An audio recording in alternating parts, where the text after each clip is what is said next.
जय हिंद फ्रेंड्स। तो आपकी क्लास कंटिन्यू करते हैं फिजिक्स की। जिस प्रकार हमारी फिजिक्स केमिस्ट्री बायो की क्लास जैसे कंटिन्यू चल रही है उसी प्रकार से आप क्लासों को अच्छे से कंटिन्यू करते रहें और अच्छे से हम सारे न्यूमेरिकल को बड़े डीप में कराते हैं। और चाहे वो थ्योरी का क्वेश्चन हो, चाहे वो न्यूमेरिकल हो, चाहे वो फिजिक्स चाहे केमिस्ट्री का हो, सारे के सारे क्वेश्चन बड़े अच्छे से कराए जाते हैं। और ऐसा ना समझा करें वीडियो को पूरे से मतलब पूरी वीडियो को अच्छे से देखा करें, तभी आपको कुछ चीज़ें पता होंगी। ठीक है, तो हम क्लास को कंटिन्यू करते हैं ज़्यादा समय न बर्बाद करते हुए। एक बात से अवगत करा दें कि आपका पेपर 17 अगस्त से है, जो कि 17 अगस्त से पेपर स्टार्ट है। इसमें आपका आज से आप 17 यानी कि आपके पास 40 दिन अभी भी बाकी हैं। 40 दिन मान के चलिए, 35 से 40 दिन अभी भी बाकी हैं। और किसी का तो पेपर बाद में भी पड़ेगा। और इस पेपर एग्ज़ाम भी आरआरबी ग्रुप डी की जो प्रक्रिया है करीब 2 महीने के समथिंग चलेगी। कितना? 2 महीने, 1-1.5 महीने तो मान के चलिए। ठीक है, तो आपके पास किसी के पास 60 भी दिन होंगे, किसी के पास 50 भी दिन होंगे, किसी के पास 55 भी दिन होंगे। तो इसमें एक टारगेट बना के रखिए, कम से कम मैथ के 8000 क्वेश्चन प्लस करने हैं आपको, जो कि हमारे सर अभी करा ही रहे हैं। ठीक है, मैथ की क्लास और इसी प्रकार रीजनिंग की क्लास मैं खुद लाने वाला हूँ, जो कि अभी उसमें भी 8000 प्लस क्वेश्चन होंगे। और वही टॉपिक होंगे रीजनिंग के अंदर जो आपके रिसेंटली आ रहे हैं। फालतू टॉपिक नहीं रखे जाएँ, कम समय में ज़्यादा कंटेंट दिया जाएगा। ठीक है, इसी प्रकार फिजिक्स और केमिस्ट्री का तो चल ही रहा है। और 3 चीज़ों को मजबूत करके चलें, मैथ, रीजनिंग और इसमें साइंस। अगर ये चीज़ आपकी मजबूत है तो कहीं ना कहीं सिलेक्शन की नज़दीक आप हैं। कम से कम 80 प्लस कोर्स इसी से हो जाए, क्योंकि 75 होता है आपका। 75 यहाँ से क्वेश्चन मिलते हैं। और करीब जीएस प्लस करंट अफेयर, जो करंट अफेयर का पोर्शन होता है यहाँ से आपको 25 का मिलता है। ठीक है, इसमें से आप 15 भी क्वेश्चन मार 10 भी क्वेश्चन मार के आएंगे तब भी 85 प्लस करके आएंगे। और 85 पे आपका श्योर सिलेक्शन हो जाएगा, चाहे वो आप किसी भी जोन से हो। ठीक है, तो चलते हैं। इस बात को रोज़ाना अवगत कराते रहें कि आपका 17 तारीख से पेपर है। विशेष ध्यान दें, रोज़ाना एक प्रैक्टिस सेट ले लेते हैं और सुबह शाम डोज के रूप में एक प्रैक्टिस सेट। और बाकी हम प्रैक्टिस प्रीवियस ईयर क्वेश्चन ही लगाएं ज़्यादा, और कुछ नहीं करना है। कोई किसी किताब नहीं, प्रीवियस ईयर क्वेश्चन चाहे रटने पड़े तो रट डालो। ठीक है, चलिए क्वेश्चन लगाइए। क्वेश्चन के साथ साथ चीज़ें आपको क्लियर कराते हैं। कुछ टेक्निकल प्रॉब्लम हो अगर तो डटे रहें, धार पे अड़े रहें, कोई दिक्कत नहीं होगी। डटने से सब समस्या हल होती हैं। क्वेश्चन नंबर है 1201। इनमें से किस में ऑप्टिकल लेंस नहीं होता? तो ये ऑप्शन मैंने किस लिए लिया है, क्योंकि कल वाली क्लास में करा दिया था 1201। इसका मैं आंसर नहीं दूंगा आपको, इसका आंसर होमवर्क है। ये आपका पहला ही क्वेश्चन मैंने होमवर्क कर दिया। इसका कमेंट सेक्शन में आपको आंसर देना है, क्योंकि मैंने कल ऑलरेडी ये कराया है। क्वेश्चन नंबर 1202 का मैं आज कराऊंगा। देखिए, जब जल की बूंदों से होकर इंद्रधनुष बनता है। देखिए, इंद्रधनुष क्या होता है कि इंद्रधनुष जो बनता है उसमें रंग देखे होंगे, रंग प्रकीर्णन के कारण क्या होता है, प्रकीर्णन उसमें। तो ये कह रहा है, कुछ पहले समझ लेते हैं। जब जल की बूंदों से होकर इंद्रधनुष बनता है तो प्रकाश का प्रतिबिंब, प्रकाश का अपवर्तन, प्रतिवर्णन, पहला ऑप्शन है जो प्रतिवर्णन है। ठीक है, दूसरा ऑप्शन है प्रकाश का अपवर्तन, तीसरा ऑप्शन है प्रकाश का प्रतिवर्णन एवं अपवर्तन, तो प्रकाश का प्रसार। तो ये होता है अपवर्तन। क्या होता है? अपवर्तन, प्रकाश का प्रतिवर्णन एवं अपवर्तन। ठीक है, तो ऑप्शन यहाँ पे सी होगा।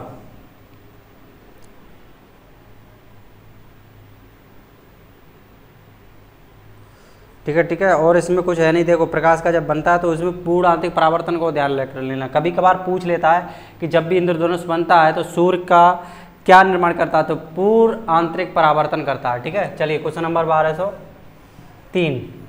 देखो, कम समय लूँगा। मैं पहले क्लास में ज़्यादा समय लेता था, 30 क्वेश्चन 20 क्वेश्चन में 1 घंटा, लेकिन अब मैं ये रूल कर दिया है कि 30 मिनट में 50 क्वेश्चन। ठीक है, तो जो क्वेश्चन होंगे उसी के सटीक जल्दी से जल्दी आपको बताया जाएगा। श्वेत प्रकाश के 7 रंगों में, ये आपका क्वेश्चन दिया हुआ है, श्वेत प्रकाश के 7 रंगों में से कौन सा कांच के प्रिज्म द्वारा प्रकाश के प्रक्षेपण के बाद सबसे कम विचलित होता है? यानी कि जो सबसे कम, यानी कि जो ये कांच होता है, ये मान के चलिए। अब इसके जो इस तरफ जो कम निकलेगा, कम मतलब दिखाई देगा, तो वह कौन सा कलर होता है? इसमें दे रखा है ऑप्शन नीला, बैंगनी, लाल या नारंगी। तो सबसे विक्षेपण जो कम होता है वह लाल का होता है। श्वेत प्रकाश के 7 रंगों में से लाल रंग कांच के प्रिज्म द्वारा प्रकाश के प्रक्षेपण के बाद सबसे कम विचलित होने वाला रंग है। ठीक है, कौन सा है? रेड। एक और इसमें 2 क्वेश्चन और क्लियर करा देता हूँ। कभी कभार पूछे कि सबसे ज़्यादा तरंग दैर्घ्य किसकी होती है, और सबसे ज़्यादा विचलन जो किसका होता है, तो सबसे ज़्यादा तरंग दैर्घ्य की बात करें तो आप लाल को क्लिक करना, और विचलन की बात करें, विचलन तो बैंगनी की बात करेंगे। ठीक है, तो क्वेश्चन नंबर हाँ इसका होगा option C 1203, option C. Question number 1204, यहाँ से क्वेश्चन आते रहेंगे और हमेशा आए हैं। ठीक है, कुछ 1204 है, श्वेत प्रकाश के निम्न में से किस रंग की तरंग दैर्घ्य उच्चतम होती है, तो बैंगनी, नारंगी, लाल। अभी बताया था कि तरंग दैर्घ्य किसकी उच्चतम होती है, लाल की। ठीक है, तरंग दैर्घ्य किसकी होती है, लाल की। अब ये बता दीजिए तरंग दैर्घ्य किसकी सबसे कम होती है, फटाफट कमेंट सेक्शन में कमेंट करके बता देना कि जो तरंग दैर्घ्य सबसे कम होती है वो किसकी होती है, और सबसे ज़्यादा तो इसमें दी हुई है लाल की होती है। ठीक है, बताइए फटाफट, जो ऑप्शन होगा सी। Question number 1205। बाकी मैं 205 या 5 नंबर के हूँ, आप समझना है कि 1200 की सीरीज चल रही है तो उसमें 1200 प्लस कर लें, वही आपका हो जाएगा। ठीक है, जब श्वेत प्रकाश जो 7 रंगों का मिश्रण है तो कांच के प्रिज्म होकर गुजरता है तो उसका प्रक्षेपण क्या होता है।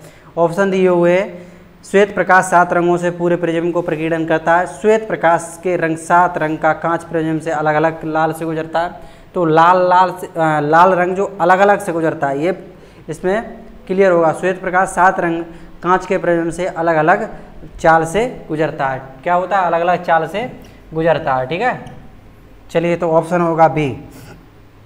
नेक्स्ट क्वेश्चन लगाइए, क्वेश्चन नंबर है 1206। विद्युत चुम्बकीय प्रेरक क्या है, विद्युत चुम्बकीय प्रेरक क्या है, विद्युत चुम्बकीय प्रेरक है जो विद्युत चुम्बकीय प्रेरक है कॉइल और चुंबकीय क्षेत्र के बीच। अरे ये तो सिंपल है, मैं इस क्वेश्चन को आपको एक अच्छी लैंग्वेज में बताता हूँ, एक घरेलू लैंग्वेज में। ये कह रहा है विद्युत चुम्बकीय प्रेरण क्या है, जिसके परिक्रमा लगाए, जिसकी भामरे डाले और जिसके बीच में हो वही चुम्बकीय प्रेरण होता है, ये समझ लेना। जैसे कोई मोमेंटम हमने चुम्बक यहाँ रख दी, इसके साइड में चुम्बक रख दी, ठीक है, और अंदर क्या है, ये लोहा है। अब इसे आप घुमाएंगे ना तो लोहा अपने आप घूमेगा। लोहा कैसा घूमेगा, अपने आप। मोटर के अंदर क्या होता है, मोटर के अंदर मैग्नेट होती है, और मैग्नेट करंट द्वारा क्या होती है, एक दूसरे को खींचती है, तो उसी द्वारा वो रोटेट होता है, ना कि लोहा घूमता है। लोहा को कोई नहीं घुमाता है, वो अपने आप घूमता है मैग्नेट के कारण। तो यही क्वेश्चन ये कह रखा है इसने, विद्युत चुम्बकीय प्रेरण क्या है, ये एक कॉइल और चुम्बकीय क्षेत्र के बीच सापेक्ष गति के कारण विद्युत धारा का उत्पादन है। समझ गए, 1206 का ऑप्शन ए होगा। ठीक है, चलिए अच्छा एक चीज़ बताओ, एक कमेंट सेक्शन में आपको ये दे देता हूँ कि आप अगर चाहें बिजली रहे ना, बिजली खराब हो जाए तो आप कैसे बिजली को उत्पन्न कर सकते हैं। फिलहाल में आप बिजली को कैसे बना सकते हैं, तो कुछ नहीं करना है। मोटर जो पड़ी हुई होती है आपके पास 2 फेस या 3 फेस, इन मोटरों को किसी ऐसी गति द्वारा घुमाएं कि इनका जो गति है करीब अच्छी गति बना दें, तो इनके अंदर इतनी अच्छी लाइट उत्सर्जित हो सकती है कि एक साथ आप 5 से 10 बल्ब जला सकते हैं, जो LED बल्ब होते हैं। ठीक है, क्या होता है इनमें, मैग्नेट होती है और जो कॉपर होता है वो तार होता है, बस इसी द्वारा मैग्नेट को ये घुमाएगा और मैग्नेट द्वारा वापसी लाइट बन जाएगी। इसी को हम क्या कहेंगे, यांत्रिक को विद्युत में बदलना कह देते हैं। ठीक है, तो हाँ 1207 क्वेश्चन है, 1207 क्वेश्चन को करते हैं। 1207 क्वेश्चन हम यहाँ लिख देते हैं। ठीक है, स्क्रीनशॉट ले लें आप, 1207 क्वेश्चन। ठीक है, देखिए 1207 क्वेश्चन क्या है, इसे हम समझते हैं एक बार। इनमें से कौन सी धातुओं का उपयोग विद्युत तार बनाने के लिए किया जाता है, तो विद्युत तार बनाएंगे तो कौन सी धातु, चांदी, मैग्नीशियम, तांबा या लेड। तो हम देखो चांदी का भी अच्छा चालक होती है, किसकी, लाइट की, विद्युत की। बट इस महंगाई के कारण सोना भी सबसे अच्छा, अगर ऑप्शन पूछे तो सोना क्लिक करो, उसके बाद चांदी, उसके बाद अगर पूछे तो तांबा, उसके बाद पूछे एल्यूमिनियम, अगर उसके बाद भी पूछे तो बाकी जो भी तार पड़ी होती है सिल्वर वगैरह की तार बोल सकते हैं। तो इसमें जो सबसे अच्छा होता है वो तांबा होता है। तांबा क्या होता है, अच्छा लाइट का कंज्यूमर होता है। चलिए तो आपका ऑप्शन जो होगा ऑप्शन सी होगा। ठीक है, चलिए क्वेश्चन नंबर 1208।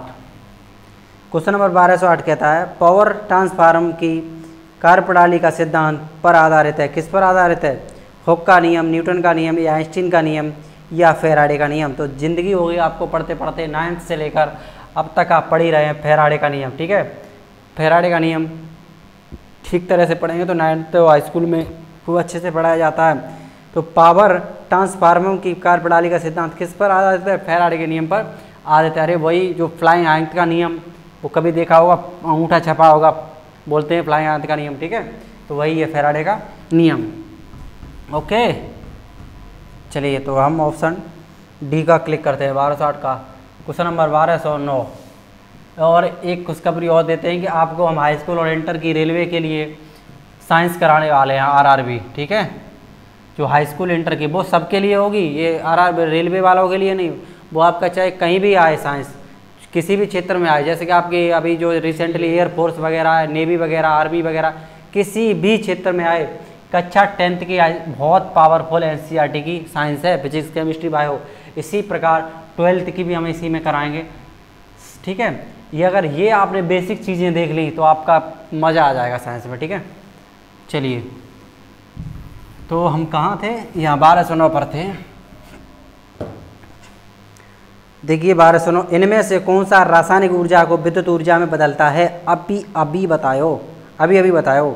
रासायनिक ऊर्जा को विद्युत ऊर्जा में बदलना, तो रासायनिक ऊर्जा, रासायनिक केमिकल भरे किस में होते हैं? बैटरी में, तो बैटरी किस में बदलेगी? विद्युत ऊर्जा में। मोटर, डायनामो क्या होता है? ये यांत्रिक ऊर्जा को विद्युत में बदलता है, ठीक है। और मोटर का भी ऐसा ही स्वरूप होता है, यांत्रिक ऊर्जा को विद्युत में बदलता है। और जनरेटर का भी ऐसा ही स्वरूप होता है, यांत्रिक ऊर्जा को विद्युत में बदलता है। अब एक बात बताओ, जनरेटर क्या होता है? उसके अंदर मोटर होती है, ठीक है, मोटर ही होती है। अगर जनरेटर इंजन को अलग कर दिया जाए, क्या ये लाइट बना लेगा? नहीं बनाएगा। जब तक हम मोटर को कनेक्ट नहीं करेंगे किसी इंजन से, या क्या बोलते हैं, इंजन ही बोलते हैं उसे, ठीक है, जनरेटर, उसे दोनों को मिला के क्या बोल जाता है? जनरेटर। अभी इसमें सी ऑप्शन है, बैटरी, इस रासायनिक ऊर्जा को विद्युत ऊर्जा में बनाने में हेल्पफुल होता है, तो ऑप्शन सी होगा, ठीक है। Question number 1210। उम्मीद है क्वेश्चन आपको समझ में आ रहे होंगे और अच्छे से चीज़ें करते रहें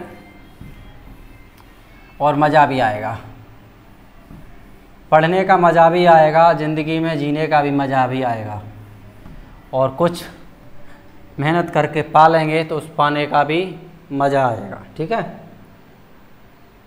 क्वेश्चन नंबर 1210 है, इलेक्ट्रिक बल्ब में भरने हेतु निम्नलिखित में से किस गैस का उपयोग किया जाता है?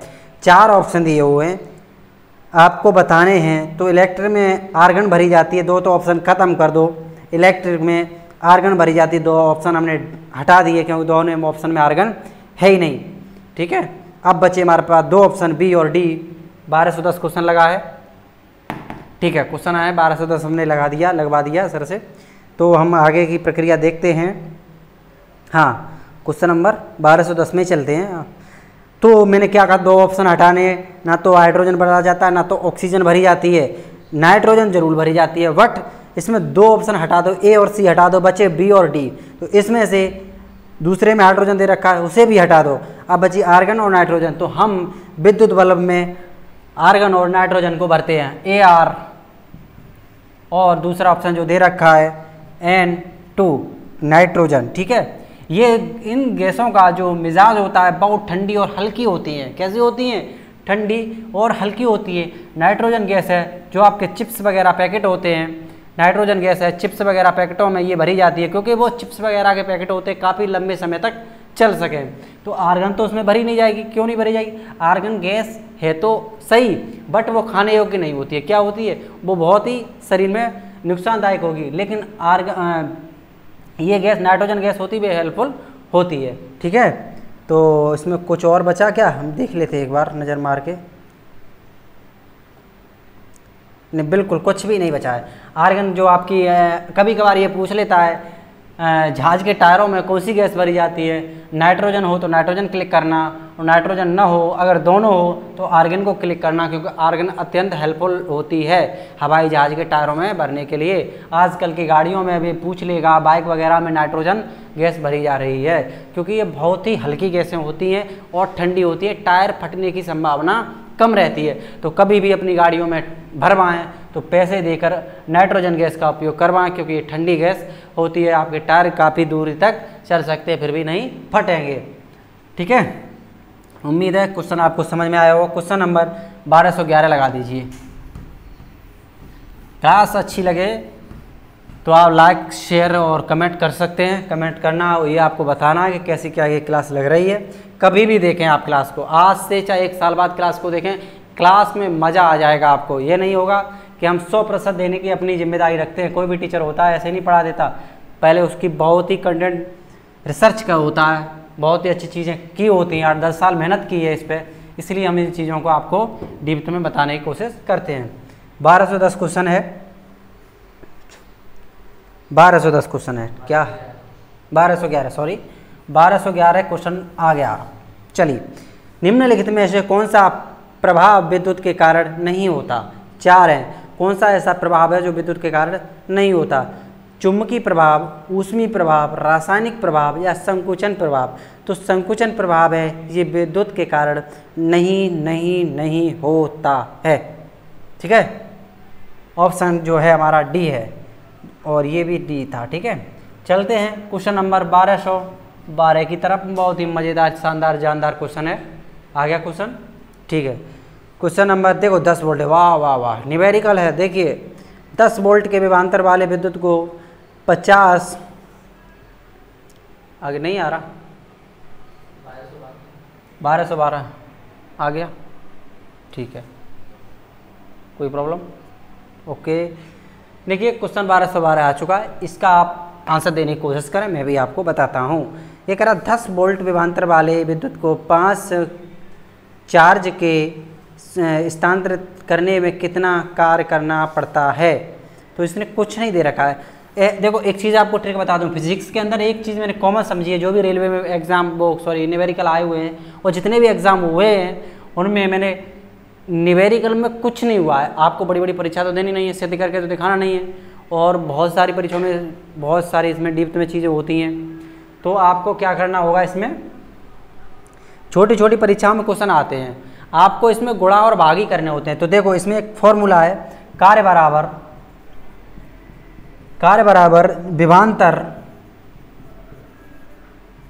विभवांतर ओके, विभवांतर इनटू आवेश। तो मैं क्या कह रहा था आपसे, मैं ये कह रहा था, मैंने बहुत सारी परीक्षा देखी हैं, किसी में गुणा होता है और किसी में भाग होता है। अगर इन दोनों की प्रक्रिया कर लेना, बस शॉर्टकट दे रहा हूँ, ये कोई मेथड नहीं है, देख लेना। अगर फंस रहे हो, लास्ट में क्वेश्चन बच गया तो इसमें गुणा करके देख लो, भाग करके देख लो, आपका आंसर नज़दीक आ जाएगा। अब देखो 10 पंजे, यहाँ हमने 10 रख दिया, यहाँ हमने 5 रख दिया, कितना आया? 50 आया। तो ये आपका आंसर आया। देखो देखो कौन आया? आंसर आया। ठीक है, ये आपका आंसर आ गया। किस में आएगा? वो वोल्टेज किस में आता है? जूल में। ये ध्यान रखना, इनके मात्रक हमें पता होने चाहिए। अगर मात्रक पता नहीं होंगे आप आंसर गड़बड़ा जाएंगे। देखो इसने एम्पियर दे रखा है, चार्ज दे रखा है, वोल्टेज दे रखा है, जूल भी दे रखा है, तो हमारा आंसर किस में आएगा? जूल में आएगा। ठीक है, तो W बराबर 50 जूल। ठीक है, तो ऑप्शन जो है आपका ऑप्शन सी है। आप चिंता न करें, मज़ा आ जाएगा पढ़ाई में, आपको मज़ा आ जाएगा, मज़ा। ठीक है, फिजिक्स को मज़े में हल करेंगे। विद्युत बल्ब के एक फिलामेंट द्वारा 3 मिनट में 0.8 एम्पियर की धारा खींची जाती है। परिपथ में माध्यम के प्रभावित होने वाला आवेश क्या होगा? चार्ज क्या होगा? बताइए charge. A option 1.44, B option, sorry इसका न्यूमेरिकल है, मैं न्यूमेरिकल करा देता हूँ, उसी के हिसाब से आपका आंसर आ जाए। क्या क्वेश्चन लग चुका है? 1213।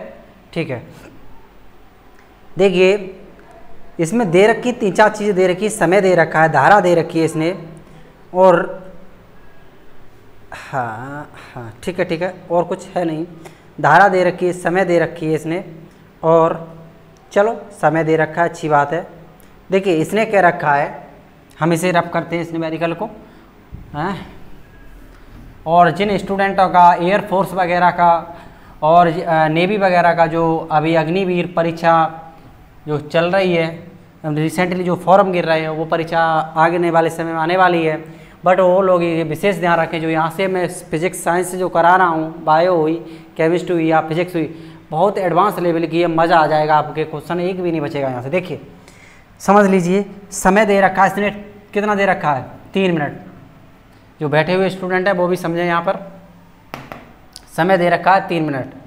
क्या दे रखा है इस न्यूमेरिकल में? समय इसने दे रखा है 3 मिनट, और इसने कह रहा है कि धारा इसने दे रखी है देखो समय तो आपको पता है हिंदी में कि समय यूँ लिख देते हैं, ठीक है, और इसे हम क्या लिखते हैं, आई लिखते हैं। ये चीज़ें जानते हैं आप, बस पॉइंट पकड़ना सीखें, ठीक है, पॉइंट पकड़ें। अब इसने धारा जो दे रखी है, इसने कहा है कि भैया धारा हमारे पास 0.8 एम्पियर है। अब देखो ये कह रहा है, ये तो दे रखा है इसने 3 मिनट, इधर दे रखा है इसने एम्पियर, तो हम सबसे पहले क्या करेंगे, इसे हम चेंज करेंगे। तो 3 मिनट इंटू यहाँ आ रहा है, सही उधर आ रहा, ठीक है, 3 इंटू 1 मिनट में कितनी होती हैं, 60 सेकेंड होती हैं। तो हम 60 से मल्टीप्लाई करेंगे तो इधर मल्टीप्लाई हुआ 180 सेकेंड हमारी निकल के आ गई। अब क्या करना है, अब इसमें एंड में जो आपको कराना है, यानी कि जो होता है, जो सूत्र होता है Q बराबर आई इंटू टी, Q बराबर आई इंटू टी, यानी कि ये आपकी धारा हो गई, ये आपका समय हो गया, ये आपका कूलाम हो गया। और कोई डाउट? अब बचा क्या, मेरे पास आ गया था, क्या आ गया था, जो मैंने ये समय निकाला था वो मेरे पास 180 है। पहले हम चाहे इसे ही लिख लो आगे, चाहे समय को लिख लो आगे, कोई दिक्कत नहीं, दोनों का होना क्या है, गुणा होना है। तो लिख दीजिए 0.8 इंटू 180।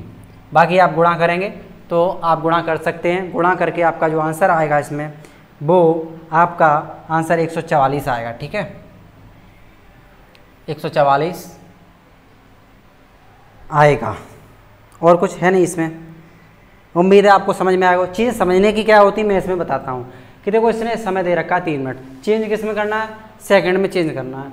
इसने धारा दे रखी है आई 0.8 एम्पियर, वो हमें क्या करना है, Q बराबर आई इंटू टी, Q बराबर निकाल लिया हमने, Q बराबर हमें निकालना है, ठीक है, क्या निकालना है, Q बराबर, तो हमने निकाल लिया 0.8 इंटू 180 यानी कि 180, तो मल्टीप्लाई करेंगे 144, यानी 0 से पॉइंट कट गया। अब तो कर दोगे, कितना होता है, 8 8 64, मैं करके ही बता देता हूँ कितना हुआ है, 4।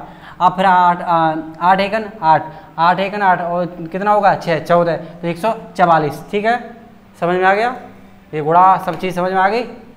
तो ये चीज़ क्लियर हुई होगी, स्क्रीनशॉट ले लें। क्वेश्चन नंबर 1200, तो ये क्वेश्चन इस तरह के एक नहीं, इसमें कम से कम 10-20 क्वेश्चन, अगर एक न्यूमेरिकल आ गया तो आप कर ले जाएंगे, ठीक है। तो 1213 मैंने अच्छे से कराया। क्वेश्चन नंबर 1214 की तरफ चलते हैं। देखो समय तो लगता है, अगर समझ के बात कराएंगे तो समय लगेगा भाई साहब, इसमें कोई दो राय नहीं है, ठीक है, इसमें तो कोई दो राय नहीं है। और ऊट पटांग वीडियो देखोगे तो कुछ नहीं होगा, तुमको भी पता है और हमको भी पता है, ऊट पटांग वीडियो से कुछ नहीं होता, सिर्फ समय बर्बाद होता है, ठीक है। तो अभी पढ़ाई कर लो, अन्यथा फिर जीवन में ऊट पटांग वीडियो ही रह जाएंगी और कुछ नहीं बचने वाला। तो मैं सभी से बड़ा हाथ जोड़कर विनम्र निवेदन करता हूँ, उन मध्यम वर्ग वाले लोगों से, हाई स्टैंडर्ड वाले लोगों से नहीं, वो तो भाई हाई हैं ही, उन्हें कोई ज़रूरत नहीं, जिन लोगों को ज़रूरत है वो हमसे जुड़ें और उनकी हम अच्छे से रणनीति बना के तैयारी कराएंगे, कम समय में सिलेक्शन कराने की गारंटी देते हैं। ऐसे ही नहीं, एक से एक हैवी फैकल्टी है हमारे पास। जो हमारा है क्वेश्चन नंबर 1215 पर आ गए हम, क्या सॉरी 1214 कर रहे हैं अब। हेलो, क्वेश्चन नंबर 1214 लगा है, अभी हमने 1213 कराया था ना, है नहीं, स्कैप हो गया, ठीक है, 1215 है। देखो 1214 क्वेश्चन है जो हमने होमवर्क के लिए आपके लिए रख दिया है, सिमिलर क्वेश्चन है, ठीक है। 1215 पर चलते हैं। चलिए, सेम क्वेश्चन को हम लेते नहीं है, क्यों समय आपका बर्बाद ज़्यादा हो, और फिर भी इसमें सेम क्वेश्चन है। देखो 10 वोल्टेज का विभवांतर अभी भी कराया था, सेम है। 10 वोल्टेज के विभवांतर वाले बिंदुओं के बीच 4 सेल्सियस के चार्ज को, वो चार्ज C4 चार्ज, ठीक है, के स्थानांतरित करने की कितना काम किया जाता है। तो इसको पहले समझ लेते हैं, क्या करते हैं, समझ के समझदारी बढ़ाओ, ठीक है। चलिए, लाचारी और बेबसी ना बढ़ाओ, समझ के समझदारी बढ़ाओ। क्वेश्चन नंबर क्या कहता है, V4 इसने यानी विभवांतर में दे रखा है 10 वोल्ट। बैठने वाले स्टूडेंट अच्छे से क्लास देखते रहें। आवेश, फिर ना हमसे कहें कि सर आपने कोई चीज़ हमें कराई नहीं। Q बराबर, ये क्या होता है, विभवांतर होता है, V4 विभवांतर, ये बातें आप समझते रहें। V4 ये Q4 आवेश, मैंने अभी बताया था आपको पिछली क्लास में नहीं, इसी क्लास में, आवेश, ठीक है। की फॉर आवेश दे रखा है 4C, ठीक है। अब इसे कार्य पूछ रहा है, क्या पूछ रहा है, कार्य पूछ रहा है कि बचुआ कार्य कितना हुआ, तो हम कार्य भी बता देते हैं आपको, तो बतला लो, चलो बतलाते हैं। कार्य बराबर जो फॉर्मूला होता है वो आपको पता होना चाहिए, यानी कि जो कार्य पूछा है इसने, तो हमें कार्य का जो फॉर्मूला है फटाफट देखो, फॉर्मूला तो वही लगेगा, V बराबर W/Q, विभवांतर का आवेश, और ये चीज़ें आपने लिख ली, मैं यहाँ रफ कर दूँ, ये स्क्रीनशॉट ले लेना, यहाँ मैं रफ कर रहा हूँ, ठीक है। अभी कोई कॉल वगैरह कर रहा है कि,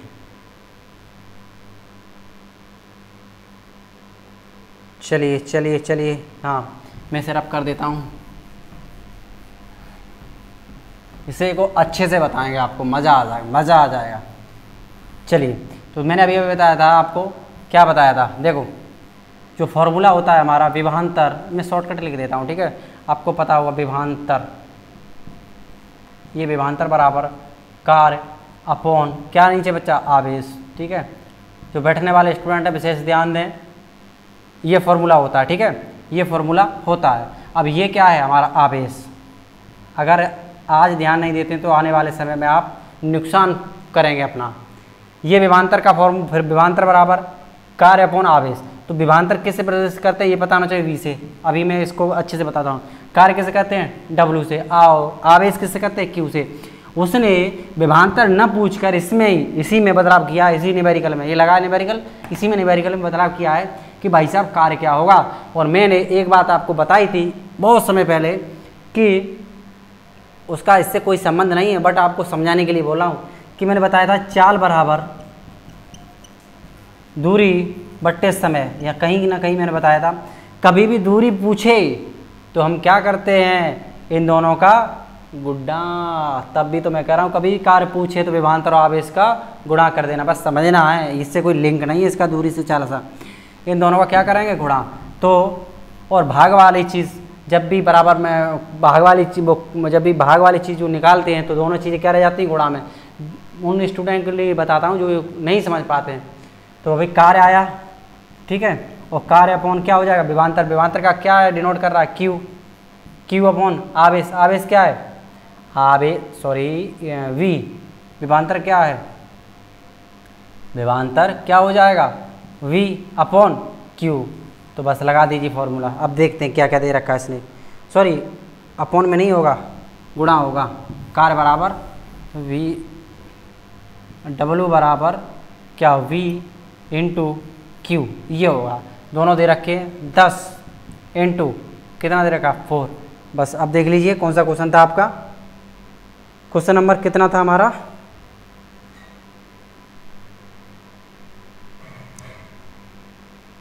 बारह 1214 क्वेश्चन था क्या, ये 1213, सॉरी 1215 था, सॉरी, ठीक है, हाँ अभी तो ये 40 आपका गुणा करेंगे तो 40 जूल आ जाएगा, क्योंकि आवेश का मात्रक जूल होता है, ठीक है।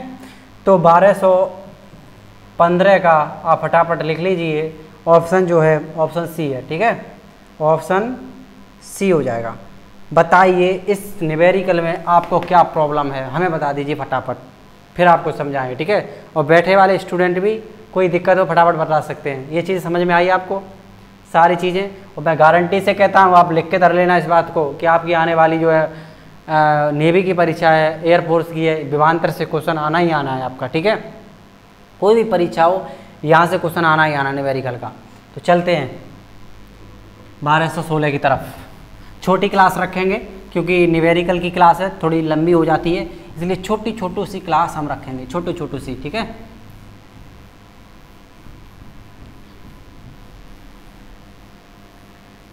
मनवा काहे करत अहंकार, 1216 क्वेश्चन है, बड़ा नाटी सा क्वेश्चन है। 11 वोल्टेज के विभवांतर वाले दो बिंदुओं के बीच 4 सेल्सियस के चार्ज को प्रभावित करने में कितना काम किया जा सकता है, कितना काम होगा बताइए। कुछ नहीं है, अगर आपको ये बताना हो वही आप फॉर्मूला लगाएंगे W/Q। अगर इसे कार्य पूछ रहा है तो कार्य बराबर, फटाफट जो बैठे हुए स्टूडेंट है वो फटाफट निकाल कर रहे हैं। कभी कार्य पूछ रहा है, ये क्या होता है, मैंने बताया क्या, बोलो क्या होता है, वर्क यानी कि कार्य, ऐसे नहीं समझो। ये क्या होता है? आवेश, बिल्कुल आवेश। ये क्या होता है? विभवांतर, ठीक है, ये विभवांतर। इसने कह दिया भैया कार्य लेकर बाहर, अभी भाग में तो भाग वाली चीज़ किस में पहुंच जाए? बराबर में आ रही है, तो ये पूछ रहा है क्या निकलवा रहा है? कार्य। तो कार्य निकलवा रहा है तो हम बराबर में लाएंगे, तो बचे कौन? विभवांतर और आवेश, तो दोनों का क्या होगा? गुणा। तो V/Q, इन दोनों का क्या होगा? गुणा। तो आपका न्यूमेरिकल दे रखा है, फटाफट गुणा कर दीजिए, तो आंसर आपका जो बनेगा Q/ यानी 10/3 बराबर 30 जूल। बताइए कोई दिक्कत? कौन सा है? ओ सॉरी, 1216 मैंने सब एक अगला क्वेश्चन और इसमें कोई दिक्कत नहीं है, मेथड वही है। 1216 क्वेश्चन है, 11 × 4 ऐसा ही है ना, तो आपका कितना आ जाएगा? 44। बताइए कोई दिक्कत? जूल में आएगा, ठीक है। कोई दिक्कत हो तो बताइए, आप लोगों को भी कोई दिक्कत हो तो बताइए फटाफट। कितना आएगा? 44 जूल आएगा। चलते हैं, नेक्स्ट क्वेश्चन है, चलिए नेक्स्ट क्वेश्चन फटाफट लगा दीजिए। 1217 क्वेश्चन समझ में आ गया? बैठे हुए स्टूडेंटों को सब समझ में आ गया? चलिए फटाफट, आपके भी समझ आया उम्मीद है। क्वेश्चन चुटकियों में करो, और न्यूमेरिकल की क्लास और हम लाएंगे, धुआं उड़ा देंगे। अच्छा, बिल्कुल बिल्कुल, हमारे स्टूडेंट जो बैठे हुए हैं उन्होंने पहले से आंसर दे दिया इसका, तो आप लोगों को भी आंसर पहले से ही देना है, क्योंकि मैंने अभी बता रखा था आपको। 1217 है, इसका आप सीधा सीधा कुछ नहीं करना। क्या पूछ रहा है? फॉर्मूला पता होना चाहिए। V बराबर विभवांतर कार्य बट्टे आवेश, यानी कि V बराबर जो अभी कार्य W/Q। कभी अब ये पूछ क्या रहा है? कार्य, तो कार्य बराबर क्या होगा? V यानी विभवांतर इंटू आवेश, क्या होगा? इंटू आवेश, कूलाम Q। तो बस कर दीजिए, दोनों का आंसर कर सकते हैं तो कमेंट बॉक्स सेक्शन में आप आंसर दें। नेक्स्ट क्वेश्चन लगा दीजिए। नेक्स्ट क्वेश्चन क्या कहता है? नेक्स्ट क्वेश्चन का भी हम इसी प्रकार इसी मेथड से करके बताएं फटाफट। तो फटाफट इसका भी हमने वही होगा, V बराबर 40 आ गया आंसर। देखिए कितना अच्छे से आंसर दे रहे हैं, तो आप भी आंसर दें।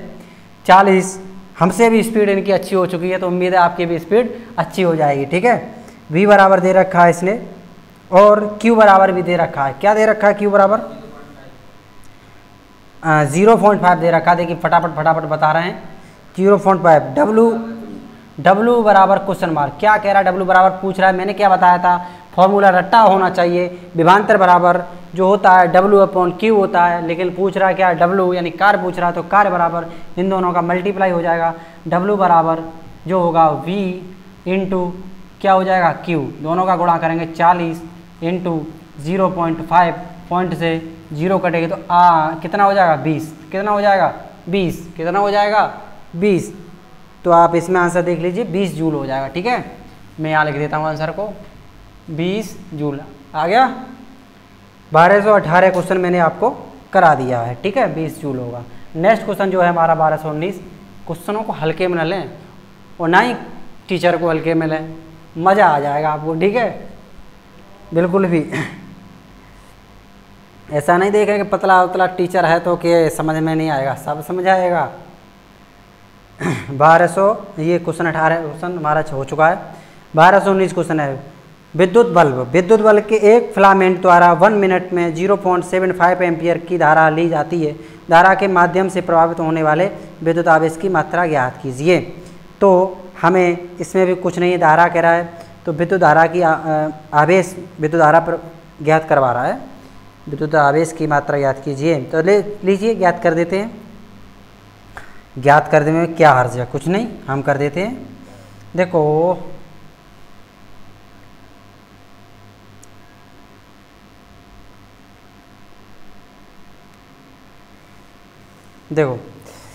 जो है ये क्वेश्चन बहुत सिंपल है। देखो इसमें फॉर्मूला लगेगा, विद्युत धारा है जो आई, इसे रफ करते हैं पहले। आई गई, देखो आई, इसे तो पता था, आवेश नहीं, विद्युत धारा होती है, ठीक है, इस बात को ध्यान रखना, धारा विद्युत धारा।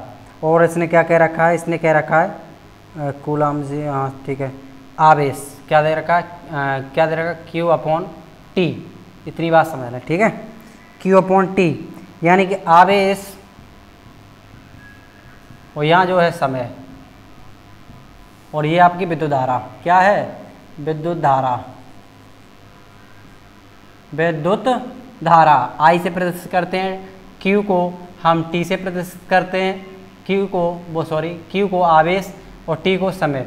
क्या कह रहा है, ये कह रहा ये है कि हमें I निकालना, विद्युत धारा निकालनी है। तो विद्युत धारा निकालने की क्या करेंगे, Q अपॉन T कर देंगे। Q इसमें है जो हमारा 0.75 जो धारा है यानी आवेश है, आवेश जो दे रखा है उसने 0.75 एम्पियर ये दे रखा है, वटे T है, T देख लेते हैं। T इसने कह रहा है 1 मिनट, क्या कह रहा है, 1 मिनट, ठीक है। कह रहा भाई 1 मिनट रुक जाओ, बाकी हम सब संभाल लेंगे। 1 मिनट में जो होता है वो कितना होता है, अच्छा क्यों नहीं लिखा भाई, इसने धारा निकलवाई है, 1 मिनट इसने धारा निकलवाई है, ठीक है। क्या निकलवाई है, धारा। और जब भी कभी धारा निकालने की बात करें तो क्या हो जाएगा, ये हो जाएगा Q बराबर, Q रख लेना यहाँ I अपॉन T, ठीक है। धारा निकलवाने की बात करें तो Q बराबर I अपॉन T, दोनों का मल्टीप्लाई कर देंगे। कितना दे रखा है इसने, 1 मिनट में कितनी होती है, 60 सेकंड, इनटू और क्या दे रखा है 0.75, दोनों का क्या करेंगे गुणा, पॉइंट से 0 उड़ा तो 6 पंजे 30, 0 और होता है 7 छिंग 42 और 3 कितना हुआ 45, तो 450 आपका यहाँ, वो सॉरी पॉइंट से 0 कट जाएगी, 0 कट जाएगी, ठीक है। पॉइंट से 2 संख्या बाद है ना पॉइंट, तो 0 कट जाएगी, 1 से 0 ये गई और एक संख्या और बची तो 0 कट जाएगी, केवल 45 आंसर रहेगा। ओके, तो Q बराबर आपका आपके आंसर आ चुका है जो कि ऑप्शन बी में दे रखा हुआ है, ठीक है। समझ में आ गया चीज़ें, समझ में ना आए कमेंट सेक्शन में कमेंट करें, बाकी हमारी जिम्मेदारी है आपको पढ़ाएंगे और आगे बढ़ाएंगे, क्वेश्चन समझाएंगे। चलो क्वेश्चन नंबर लास्ट क्वेश्चन आप कर देते हैं क्योंकि हमारे लिए आदेश आ चुका है कि सर आज इतना ही रखिए, बहुत अच्छी क्लास है आज की, ये बात सही है। चलिए क्वेश्चन नंबर 1220, गर्मी का प्रभाव है, नींबू वीबू पानी लेते रहना आप लोग भी, ठीक है। और सभी बच्चे क्लास को लें, ऐसी बात नहीं है, प्रीवियस ईयर क्वेश्चन है, मजाक तो चलता रहता है, ऐसी मजाक थोड़ा, क्वेश्चन बहुत मस्त हैं। जब हमें अच्छे लग रहे हैं तो उम्मीद है आपको भी अच्छे लग रहे होंगे, लेकिन कुछ लोगों को अच्छे नहीं लगेंगे क्योंकि वो जानते ही नहीं है चीज़ों के बारे में, उन्हें अच्छे नहीं लगेंगे, हमें पता है। वो हवा हवाई फायर जानते हैं, यूं यूं यूं यूं यूं यूं, ये डरा है आंसर, तो ऐसे आंसर नहीं आएंगे। आप कुछ भी कर लें, ठीक है, आंसर कायदे से आएंगे, क्योंकि यूं यूं करने से चीज़ें क्लियर होती तो अब तक यूं यूं करने वाले खुद सिलेक्ट हो गए होते। समझ रहे हो, जब समझो मेरी बात की गहराई को समझो, आंसर तरीके से आते हैं, चीज़ें सीखने से आते हैं, कुछ चीज़ें होती हैं यूं यूं करने से आ जाती हैं, लेकिन 100% पेपर में से आपको 20% यूं यूं कर देंगे, 80% क्या करेंगे, कुकू क्या करेंगे, करना पड़ेगा आपको भैया, तैयारी बेसिक से करनी पड़ेगी। बेसिक इसलिए होता है, एक कोई मकान बना रहे हैं, नीचे का बेस नहीं बनाओगे, डायरेक्ट हमने 10 मंजिल ऊपर बना दिया, मकान नहीं टिक पाएगा, ज़्यादा पलट जाएगा। इसलिए चीज़ें मैं एक एक पॉइंट बताता हूँ, आवेश क्या होता है, विभवांतर क्या होता है, और ये मतलब न रखें ये मेरे में नहीं आएगा, मेरे में नहीं आएगा। अगर आपकी 20 से 24 साल के अर्ध गिर्द हैं, 18 से 24-23 तक, आपकी परीक्षा के लिए साइंस बहुत हेल्पफुल होगी, कहीं ना कहीं आप सिलेक्ट हो जाएंगे, ठीक है।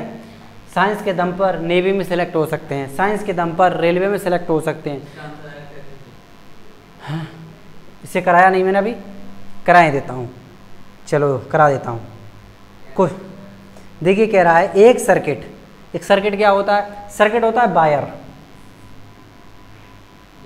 सॉरी मैं कहाँ पहुँच गया भाई, 1220 है, मैं कुछ ज़्यादा ही फास्ट हूँ। देखिए 11 वोल्टेज विभवांतर वाले, V4 होता है वोल्टेज और विभवांतर बात एक हिंदी में होती है इसकी, वाले बिंदुओं पर 3 चार्ज के आवेश यानी कि C4 आवेश चार्ज से की बात होते हैं को स्थानांतरित करने के में, देखो ये C4 क्या है, आवेश है, इस बात को समझ लेना। कभी कभार हम नहीं बोल पाते, सीधा सीधा C बोल देते हैं, इस बात को समझ लेना। और आवेश को हमने क्या बताया था पहले आपको, किससे प्रदर्शित करते हैं, Q से भी प्रदर्शित करते हैं। ठीक है, शॉर्टकट चीज़ें होती हैं वो हम आपको बताते रहेंगे। चलिए, हाँ क्या कह रहा है, स्थानांतरित करने वाले कितना कार्य किया जाएगा, कितना कार्य, कुछ कार्य फार नहीं होगा, कार्य 11 33। ओहो कितना सिंपल है, हैं पहले जैसा ही बिल्कुल। देखो आंसर दे दिया है। हमारे रिसेंटली जो 30-40 स्टूडेंट पर डे क्लास लेते हैं उन्होंने आंसर, उनमें से एक बहुत ही अच्छे स्टूडेंट हैं और कुछ स्टूडेंट ऐसे भी हैं उन्हें क्लास से कोई इंटरेस्ट ज़्यादा नहीं होता है, वो कुछ ही और ही पर्पज़ से अपना क्लास में बैठ के मनमुटाव करते हैं। ऑप्शन डी होगा। ठीक है, लगा देना वही आप फॉर्मूला इसमें।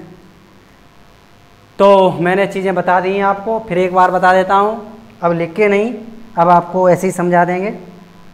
देखिए 17 अगस्त से पेपर है, क्या है 17 अगस्त से पेपर है। और भैया पेपर हो ना हो, पहले बात आप समझ लेना, अगर आपकी ज़िंदगी में नौकरी नाम का तत्व है तो पहले तो ये गांठ बांध लो कि जंग है, ये बात सोच लो, जीवन में जंग है। और आपके भले भी, अरे सिंपल एक बात करते हैं, आपने अगर जीवन में नौकरी न लो फिर भी जंग है, आप कहीं जाएंगे, क्या पता वहाँ पर कहीं कुछ तूफान आ जाए, उड़ जाए, जंग है जीवन में, हर पल जंग है। ब्याह हो जाए, सबसे बड़ा तूफान तो वही आ गया, उससे लड़ो जंग से, तो जंग तो लड़नी पड़ेगी। इससे पहले एक जंग अच्छी सी लड़ लो, नौकरी फोकरी ले लो, और नौकरी लेके बढ़िया तरीक़ा से ब्याह शादी करो, मस्त रहो। तब तक के लिए हम चलते, क्लासें कंटिन्यू करते रहो। ठीक है, और तब तक के लिए हम चलते हैं। जय हिंद, जय भारत।